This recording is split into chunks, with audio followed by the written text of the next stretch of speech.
नमस्कार, आपके साथ मैं हूं आकिल रजा। उत्तर प्रदेश में विधानसभा चुनाव हैं। धीरे धीरे पहले चरण की जो तारीख है वो आने वाली है और सभी पॉलिटिकल पार्टियां जोर आजमाइश में लगी हुई हैं। इसमें असदुद्दीन ओवैसी भी हैं जो लगातार दौरा कर रहे हैं, पद यात्रा कर रहे हैं और लगातार अपनी पार्टी को मजबूत करने में लगे हुए हैं। इसके अलावा समाजवादी पार्टी है जो पहले से ये मानने की कोशिश कर रही है कि वो इस बार जो है सत्ता में आने वाले हैं, लेकिन असदुद्दीन ओवैसी और समाजवादी पार्टी को लेकर जिस तरह की स्थिति, जिस तरह की गतिविधियां रह रही हैं, उस पर बात करना भी बेहद ज़रूरी है। आज हम कुछ अहम सीटों में से कुछ सीटों पर बात करेंगे और उन सीटों के आंकड़े हम बताएंगे कि आखिर वहां पर सीटों पर समाजवादी पार्टी या फिर असदुद्दीन ओवैसी या भारतीय जनता पार्टी, इन सारी पार्टियों के बीचों में क्या गठजोड़ रहने वाला है, क्या कोई उम्मीद मजलिस-ए-इत्तेहादुल मुस्लिमीन AIMIM को होने वाली है, क्योंकि लगातार ये माना जा रहा है कि इस बार असदुद्दीन ओवैसी जिस तरह से विधानसभा चुनावों में आए हैं और जिस गर्मजोशी के साथ पार्टी मैदान में उतर रही है, शायद कुछ बेहतर पहले से कर पाएगी। इसमें से सबसे पहले हम सीट पर बात करेंगे, वो है साहिबाबाद की सीट। साहिबाबाद की सीट पर बात करना इसलिए ज़रूरी हो जाता है क्योंकि साहिबाबाद से AIMIM के प्रत्याशी हैं पंडित मनमोहन झा। नाम से ही आप समझ सकते हैं कि पंडित जी को जब टिकट दिया होगा तो कुछ सोच समझ कर ही दिया होगा। और ऐसे में जब मजलिस की बात होती है तो कहा जाता है कि ये मुस्लिमों की बात करती है और सिर्फ मुस्लिमों की पार्टी है, लेकिन यहाँ पर टिकट पंडित मनमोहन झा को है। आंकड़े और स्थिति क्या रहने वाली है और किस तरह की चीज़ें सामने आने वाली हैं, उस पर बात करने के लिए मेरे साथ मेरे सहयोगी अहमद सलमान हैं। सलमान, स्वागत है आपका। सबसे पहले साहिबाबाद से हम शुरू करते हैं। कुछ आंकड़े हमने बताया, इस सीट को लेकर किस तरह की स्थिति है, क्या कुछ उम्मीदें हैं खासकर ओवैसी को लेकर, क्योंकि यहाँ से अभी मौजूदा जो विधायक हैं वो भारतीय जनता पार्टी के हैं। दूसरी तरफ समाजवादी पार्टी ने जो अपना प्रत्याशी खड़ा किया है वो भी जो है सवर्ण समाज से हैं और ख़ास बात यह है कि AIMIM ने भी सवर्ण समाज के पंडित जी को टिकट दिया है। तो किस तरह के गठजोड़ रहने वाले हैं? देखिए आकिल, साहिबाबाद जो गाज़ियाबाद में आता है, इस पर बात करने से पहले मैं थोड़ा पीछे जाऊंगा। पीछे जाना इसलिए ज़रूरी है कि असदुद्दीन ओवैसी की बात होगी। असदुद्दीन ओवैसी की दो बात मैं करना चाहूँगा। एक, जब आचार संहिता लगी थी तकरीबन जो है चुनाव से 6 महीने पहले, असदुद्दीन ओवैसी ने जो है एक यात्रा निकाली जो डासना मसूरी से स्टार्ट होकर संभल मुरादाबाद तक पहुँची। फिर असदुद्दीन ओवैसी ने जो है लगातार जनसभाएं करी उत्तर प्रदेश के हर ज़िले में। आचार संहिता लगी। आचार संहिता लगने के बाद उससे पहले असदुद्दीन ओवैसी ने पूरी मेहनत कर ली, क्योंकि बहुत सारी पार्टियां उस वक्त जो है चुनावी रैलियां नहीं कर रही थी, मगर असदुद्दीन ओवैसी अपना चुनावी जो है समीकरण लेकर लोगों तक पहुंच रहे थे, जनसभाएँ कर रहे थे। जनसभा करी असदुद्दीन ओवैसी ने सबसे ज़्यादा उत्तर प्रदेश में। वहाँ ना सपा ने इतनी करी, ना कांग्रेस ने की, ना बसपा ने की। ये जो है बड़ी बात है असदुद्दीन ओवैसी के लिए। दूसरा, जब आचार संहिता लगी उसके बाद रैलियों पे बैन लगा। अब असदुद्दीन ओवैसी जो स्टेज से बोलते थे, अब असदुद्दीन ओवैसी ने दूसरा जो है चीज़ अख्तियार करी। उन्होंने जो है पैदल यात्रा शुरू करी। पैदल यात्रा के ज़रिए डोर टू डोर कैंपेन करना स्टार्ट किया। उसमें जो है सबसे पहले साहिबाबाद। अभी देखिए आप, जो है डोर टू डोर कैंपेन और पार्टियों ने स्टार्ट नहीं किया और AIMIM ने एक कदम आगे बढ़ के डोर टू डोर कैंपेन किया। वहाँ चुनावी जनसभाएं ज़्यादा की और सबसे पहले स्टार्ट की। तो आप इस चीज़ से समझ सकते हैं कि असदुद्दीन ओवैसी उत्तर प्रदेश पे कितनी निगाहें हैं और कितनी वो मेहनत कर रहे हैं और यहाँ पर धूल फाक रहे हैं। अब आते हैं हम साहिबाबाद पे। साहिबाबाद जो है तकरीबन 10 लाख जो है यहाँ पर वोटर है और उत्तर प्रदेश की नहीं बल्कि इंडिया की और भी विधानसभाएँ हैं, उसमें सबसे बड़ी विधानसभा कहलाती है। पंडित मनमोहन झा एक ब्राह्मण हैं और बिहार से ताल्लुक़ रखते हैं। एक मध्यम वर्ग के शख्स हैं जो है अपना बिहार से जो है यहाँ काम तलाशने आए। काम तलाशते जो है राजनीति में सक्रिय हुए।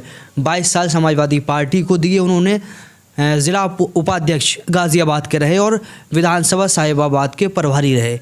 मिडिल क्लास से ताल्लुक़ रखते हैं, मगर ये जो है मनमोहन झा गामा लगातार जो है मेहनत कर रहे थे। सपा के लिए। हमने देखा था किसान आंदोलन में उनके वीडियोस देखे थे, तबलीगी जमात का मसला हो उस पर उनके वीडियोस देखे थे। अच्छे प्रवक्ता हैं, बोलने में बहुत अच्छे हैं और अच्छी जो है बात रखते हैं। तो इनके जो है पहले से ही टेलीविज़न पर भी बैठते थे। मगर हुआ क्या कि सपा ने इनको टिकट नहीं दिया। सपा ने टिकट नहीं दिया, तब जो है ये AIMIM में शामिल हुए और असदुद्दीन ओवैसी ने टिकट दिया। अब लोग कहते हैं कि असदुद्दीन ओवैसी जो है सिर्फ इनकी पार्टी मुसलमानों की पार्टी है, ये सिर्फ मुसलमानों को टिकट देते हैं, ये किसी और को टिकट नहीं देते। उसका जो है हैदराबाद में भी देखा गया कि उन्होंने और लोगों को टिकट दिया है। मगर उत्तर प्रदेश की बात करें तो उन्होंने जो है स्वर्ण जाति के पंडित जी जो है पंडित गामा को टिकट दिया और पंडित गामा टिकट देने के बाद अब जो है उन्होंने चुनाव में जाना शुरू किया। अच्छा, हमने देखा होगा कि पंडित झा साहब जो है 22 साल समाजवादी पार्टी को दिए, बहुत अच्छे प्रवक्ता थे, बोलते थे, टेलीविज़न पे भी जो है बैठते थे। मगर उनको जो है लोगों ने उस वक्त इतना नहीं जाना जितना जो है असदुद्दीन ओवैसी की वजह से जाना। आज जो है गामा खुद कहते हैं कि मुझे जो है 1 महीने के अंदर 15-20 दिन के अंदर जितनी पॉपुलैरिटी पूरे इंडिया में मिली है उससे पहले 22 साल वहाँ पर रहने के बाद नहीं मिली। नहीं कोई जानता था, पॉपुलैरिटी बढ़ गई एकदम। हाँ, इसमें हम राजभर का एक भी एग्जाम्पल देंगे। ओम प्रकाश राजभर को जो उत्तर प्रदेश में कोई नहीं जानता था। असदुद्दीन ओवैसी ने गठबंधन किया, ओम प्रकाश राजभर को लोग जानने लगे। आपने देखा होगा वामन मेश्राम साहब, लोग जानते हैं इनको, ठीक है, इनका वामसेफ ऑर्गेनाइजेशन है, मगर जो है टेलीविज़न पे ये कहीं नज़र नहीं आते थे। जैसे ही जो है असदुद्दीन ओवैसी के साथ गठबंधन हुआ, टेलीविज़न पे जो है वामन मेश्राम साहब को बुलाया गया।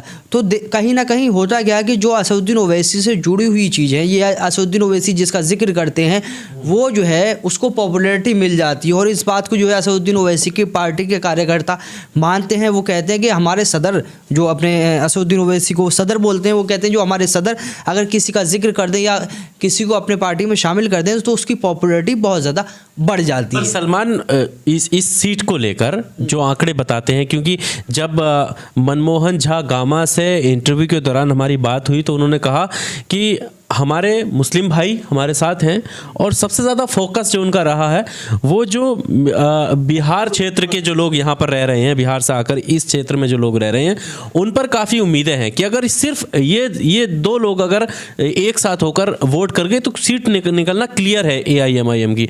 क्योंकि पंडित मनमोहन झा एक सामाजिक कार्यकर्ता और बिहार से और काफ़ी पकड़ एरिया में, और दूसरी चीज़ ओवैसी की पार्टी का चेहरा, पार्टी के बुनियाद पर जो वोट मिलेगा और उनकी अपनी बुनियाद पर। तो इसलिए कितनी उम्मीदें लग रही हैं कि यहाँ से सीट निकलेगी या किस तरीके से ये इनकी लड़ाई रहने वाली है? देखिए, पंडित मनमोहन झा जो है एक ब्राह्मण हैं और बिहार से ताल्लुक़ रखते हैं। यहाँ पर जो है साहिबाबाद में 1.25 लाख मुस्लिम वोट है, तकरीबन 10% यहाँ पर मुस्लिम है। ओवरऑल जो है 10 लाख जो है यहाँ पर वोटर है।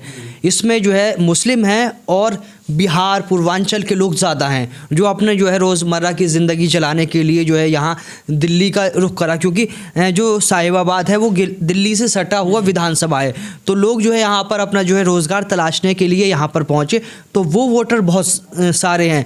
तो गामा है वो भी जो है उसी जो है समाज से ताल्लुक़ रखते हैं जो बिहार से जो है यहाँ पर रोज़गार तलाशने आया। पंडित मनमोहन झा गामा जो है एक सामाजिक कार्यकर्ता हैं, सामाजिक कामों में आगे रहते हैं, तो उनकी पॉपुलैरिटी जो है पहले थी और उसमें इजाफा हुआ है।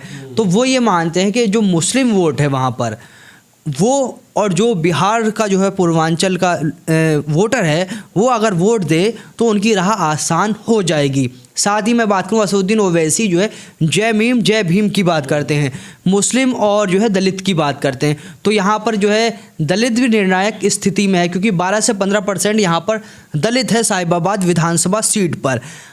2017 में सुनील कुमार शर्मा जो बीजेपी के जीते थे उनका मार्जिन 1.5 लाख वोटों का था और माना गया है कि उत्तर प्रदेश में सबसे ज़्यादा वोटों से वो जो है इस विधानसभा सीट पर जीते थे। तो अब देखना होगा कि गामा जो है पंडित हैं, फिर जो है बिहार से ताल्लुक़ रखते हैं, बिहार के वोटर बहुत ज़्यादा हैं, फिर 10% मुस्लिम हैं और 12 से 15% दलित हैं। इनको एक साथ ले आए तो ये जो है कहीं ना कहीं AIMIM के लिए राह आसान हो जाएगी।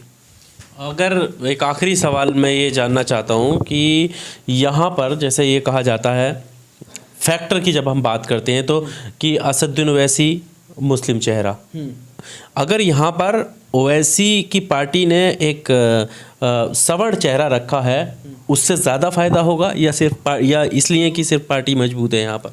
देखिए, पार्टी तो मजबूत है, ठीक है, संगठन पे काम हुआ है और उत्तर प्रदेश में लगातार असदुद्दीन ओवैसी ने दौरे किए। अब मैं इसमें जो है थोड़ा सा पीछे फिर से जाना पड़ेगा मुझे।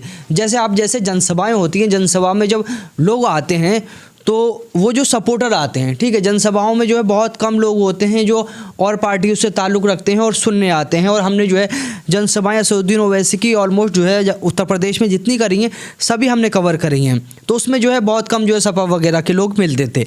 अब जो है पैदल यात्रा है, गली गली यात्रा है, तो उसमें जो है गली में और सपोर्टर तो मिलेंगे, ठीक है। मगर हमने साहिबाबाद में आपने भी कवर किया था और हमने भी कवर किया था, तो वहाँ देखा था कि जो है जो मुस्लिम थे या जो और लोग थे और समाज के लोग थे वो AIMIM को जो है बात कर रहे थे और भीड़ भी जो है बहुत ज़्यादा देखी गई थी। और उस भीड़ से जो है समाजवादी पार्टी को बेचैनी हो गई है कि 3-4 फैक्टर मिलकर अगर AIMIM की तरफ चले गए तो बहुत जो है दिक्कत हो सकती है। माना जाता है कि जो है आपका एक सवाल ये भी होगा कि असदुद्दीन ओवैसी के चेहरे पर AIMIM के सिंबल पर गामा को जो है वोट क्यों दे नॉन मुस्लिम, ठीक है, क्योंकि गामा तो नॉन मुस्लिम है, मगर AIMIM के बारे में धारणा फैलाई गई है कि साहब ये मुस्लिमों की पार्टी है, ओवैसी सिर्फ मुस्लिमों की बात करते हैं। अगर ये मिथ टूट गया, अगर ये जो है लोगों के बीच जो है अच्छे से मैसेज कन्वे कर पाए गामा साहब कि असदुद्दीन ओवैसी सिर्फ जो है मुसलमानों के नेता नहीं है बल्कि वो सबके नेता और संविधान की बात करते हैं और हिस्सेदारी और बराबरी की बात करते हैं। वो ये बात करते हैं कि सब जो भी समाज है जो पिछड़ा हुआ है, जिसको हक और अधिकार नहीं मिले हैं, जो बाबा साहब अम्बेडकर बात करते थे, वही असदुद्दीन ओवैसी उसको आगे बढ़ाते हैं और उसको कहते हैं कि सब जो वंचित रहे हैं वो अगर जो है अपना हक जो है उनको मिलना चाहिए, उनको बराबरी मिलना चाहिए। तो अगर जो है गामा जो है वो चीज़ कन्वे कर पाए तो जो है असदुद्दीन ओवैसी और गामा के लिए बहुत ही जो है ये आसान हो जाएंगी और माना जा रहा है कि ये सीट निकल सकती है, क्योंकि जिस तरीके से भीड़ हमने देखी उस जो है पैदल यात्रा में, तो सपा की जो है नींदें उड़ गई हैं। तो साहिबाबाद की जानकारी अहमद सलमान दे रहे थे और उस भीड़ की बात कर रहे थे कि जब पद यात्रा निकाली जा रही थी तो भीड़ काफ़ी थी। बहरहाल इस तमाम जानकारी को लेकर आपका क्या कहना है? इसके अलावा एक और सूचना कि अगर आप जहाँ से भी हैं, जहाँ से भी आप देख रहे हैं, अगर आप अपने क्षेत्र, अपनी विधानसभा के बारे में आप जानना चाहते हैं, वहाँ का एक ओपिनियन लेना चाहते हैं, तो आप हमें कमेंट बॉक्स में अपनी जगह और वहाँ के एरिया के बारे में लिख सकते हैं ताकि हम उस पर एक नया वीडियो बना सकें, क्योंकि हमारी यात्रा भी लगातार यूपी के अलग अलग विधानसभा क्षेत्रों में जारी है और जब तक चुनाव रहेगा जारी रहेगी। इस वीडियो में सिर्फ इतना ही। अगर आपको ये वीडियो अच्छा लगा हो तो लाइक कीजिए, शेयर कीजिए और चैनल को सब्सक्राइब ज़रूर कीजिए। बहुत शुक्रिया।